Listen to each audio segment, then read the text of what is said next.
Oke, teman Pro 2, balik lagi pasti bareng Lydia Karisti pagi hari ini yang pastinya terus menemani kamu semua teman Pro 2 ya. Walaupun hari kejepit tapi ternyata ini adalah hari yang spesial juga buat kita semua termasuk kaum muda di luar sana nih teman Pro 2.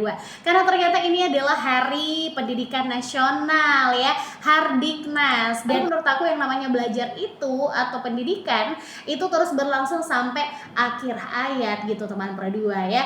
Selain itu ya, kita yang udah mendapatkan pendidikan ya teman Pro 2 ketika menghadapi tantangan kehidupan, bahkan pun ketika kita kerja harus menunjukkan betapa kita punya karakter yang baik, bahkan pun punya etika yang baik ketika ketemu sama orang lain dan bersosialisasi. Sekalian untuk memperingati yang namanya Hari Pendidikan Nasional, kita harus menunjukkan pendidikan yang udah kita dapat ini memang bermanfaat ya, kayak dunia teknologi ya yang zaman sekarang lagi on top banget ya. Jadi harus melek teknologi dan pastinya siap untuk go global gitu teman Pro 2 ya. Dan bahkan pun untuk kamu yang memang punya kelebihan di bidang pendidikan tuh bisa ikut membangun juga yang namanya negeri kita Indonesia ya. Bahkan jadi inspirasi untuk teman-teman sekitar ya teman Pro 2 ya.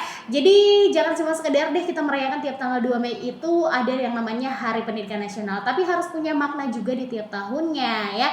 Karena memang buat aku juga pendidikan itu bukan cuma soal nilai ya, tapi tentang membentuk cara kita berpikir, bersikap, dan juga bermimpi yang lebih tinggi nih teman Pro 2. Jadi buat kamu generasi muda ya, jangan cuma ngejar ijazah doang, tapi juga pastinya harus ilmu dan maknanya, dan pastinya kamu juga harus berdampak baik untuk teman-teman kita yang sekitar ya. Oke, Lydia masih bakal temenin kamu pagi hari ini, jadi pastinya tetap aja di Sepada. Selamat pagi teman Pro 2.